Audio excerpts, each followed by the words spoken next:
When ear wires break, they usually break at the top or apex of the curve. You can either replace the whole ear wire by making a new one that matches its mate, or you can solder the existing one back together. In this video, I will show you both techniques.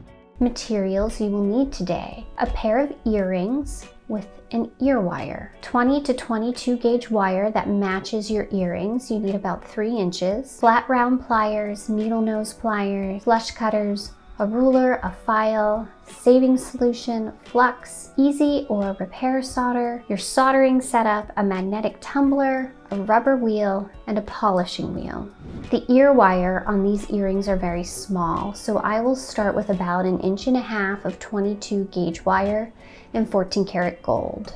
I will coat the wire in saving solution and use a flame that is equal parts oxygen and gas. I will now use my half round flat pliers to make a loop that will hold the earring. You can mark the beginning and end of the curve with a Sharpie.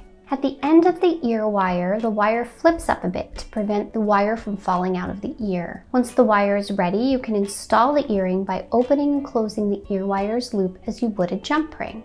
If you don't have a tumbler, you can harden the wire by twisting it gently with your pliers or gently tapping it with a rubber mallet. The wire is now ready for its earring. With the right techniques in place, a successful repair is within reach.